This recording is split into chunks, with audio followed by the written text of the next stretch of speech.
इससे आगे जितने भी हम टॉपिक डिस्कस करेंगे उसमें सबसे मेजर जो है वो चीज़ अब सोशलॉजिकल थ्योरी क्या है या क्रिमिनोलॉजिकल थ्योरी क्या है, हम ये डिस्कस करेंगे।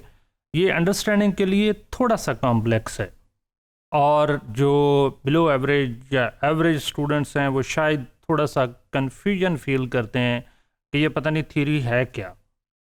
थ्योरी जो है मैं कोशिश करूँगा कि ऑल्दो कि मैंने लैरी सेगल्स और बाकी जो ऑथर्स हैं उनकी अजम्पशंस यहाँ लिखी हुई हैं, शायद आप स्लाइड्स में देखेंगे, लेकिन मेरी कोशिश होगी कि मैं आपको आपके लोकल कल्चरल कॉन्टेक्स्ट को सामने रखते हुए इजी वे में जितना कम्युनिकेट कर सकूं ताकि एक आम स्टूडेंट से लेके जो थोड़ा पढ़ने वाला है या एडवांस लेवल का स्टूडेंट्स है उसकी अंडरस्टैंडिंग डेवलप हो जाए।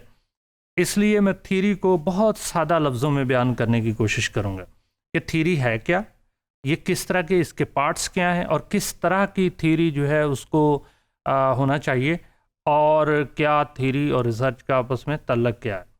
जो थ्योरी है बेसिकली ये आप यूँ समझें कि आप एक कमरे में एंटर होते हैं और वहाँ पे कंप्लीट अंधेरा है, आपको चीज़ें नज़र नहीं आ रही और आपने एक छोटी सी सुई या बहुत ही स्मॉल चीज़ जो है ना वो ढूंढनी है।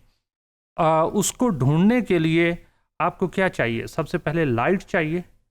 तो वो जो लाइट का बंदोबस्त है वो आप करेंगे तो फिर आपको कमरे में चीज़ें सारी विजिबल होंगी। तो इसी तरह जो थ्योरी है, सोशलॉजिकल थ्योरी हो या क्रिमिनोलॉजिकल थ्योरी हो, वो बेसिकली आपके लिए टार्च का या लाइट का काम करती है ताकि आप चीज़ों को अंडरस्टैंड कर सकें। और बाज़-औक़ात जो कमरे के अंदर चीज़ें पड़ी होंगी उनको भी देखने के लिए अब सुई जो है वो बड़ी माइक्रो, तो फिर आपको उसके लिए उसी तरह की लाइट चाहिए होगी स्पेसिफिक जो उसको जाके फोकस करे।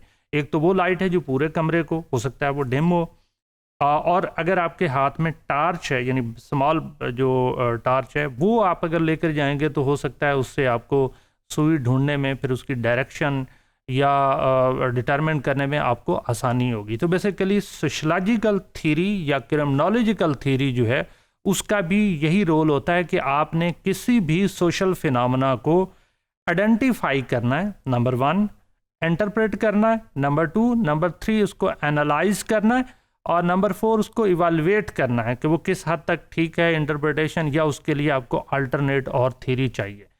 और थ्योरी जो है बेसिकली ये सारा काम कर रही होती है किसी भी सोशल फिनोमेना को या क्रिमिनोलॉजिकल फिनोमेना को इंटरप्रेट करने के लिए।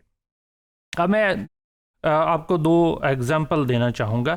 एक ये है कि ब्रॉडर और एक होती है मैक्रो एंड माइक्रो, वो हम आगे जाकर डिस्कस करेंगे। लेकिन एक थ्योरी वो होती है जो हर कल्चर को यानी ब्रॉडर सोशल स्ट्रक्चर को इंटरप्रेट कर रही होती है और एक थ्योरी वो होती है जो स्मॉल लेवल के सब कल्चर को इंटरप्रेट कर रही होती है। तो हम आगे ऑल्दो उसकी डिटेल पढ़ेंगे लेकिन यहाँ मैं उसको ब्रॉडली बताना चाहूँगा। ये जो मैं आपके सामने ये जो स्लाइड्स विजिबल नज़र आ रही हैं ये बेसिकली लैरी सेगल्स और इस तरह के जो प्रोमिनेंट सोशियोलॉजिस्ट या क्रिमिनोलॉजिस्ट हैं उन्होंने थ्योरी को कैसे डिफाइन किया है वो ये आप पढ़ रहे हैं। A theory is a logically connected set of general principles या proposition that establish a connection between 2 और मोर वेरिएबल्स। यानी वेरिएबल्स शायद आप में से कुछ लोग फेमिलियर्स हों कि कोई भी ऐसी चीज़ जो बार बार चेंज हो रही है, जैसे एज है, अब एज कांस्टेंट नहीं है, टाइम है, ये वेरिएबल्स हैं। तो ये सोशलॉजिकल या क्रिमिनोलॉजिकल जो थ्योरी है वो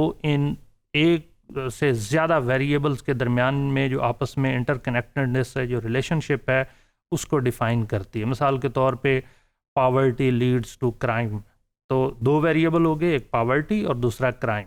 तो इनके दरमियान में क्या रिलेशनशिप है कि पॉवर्टी लीड्स टू क्राइम या crime leads to poverty, inverse relationship भी हो सकता है। इसी तरह से theory is an explanation of specific social phenomena that identifies a set of causally related factors or conditions.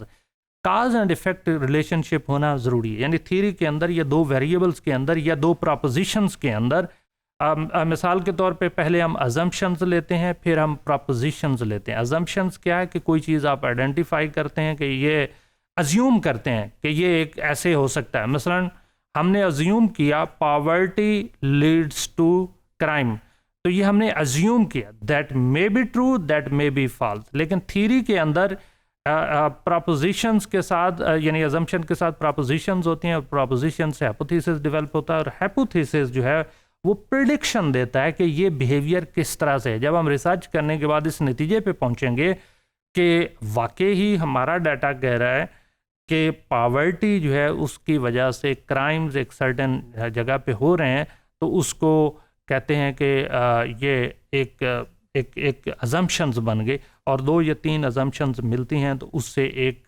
Theory बनती है और वो थ्योरी प्रेडिक्शन दे रही होती है कि ये अगर ऐसे हो कि चीज़ें ऐसे होंगी तो ऐसे नज़र आएंगी और अगर ऐसे नहीं होंगी तो ऐसे नज़र नहीं आएंगी। तो ये प्रेडिक्शन बेसिकली दे रही होती है और हमें गाइड कर रही होती है कि ह्यूमन बिहेवियर किस तरह से काम करता है या क्रिमिनोलॉजिकल बिहेवियर किस तरह से डेवलप होता है और ख़त्म कैसे होता है।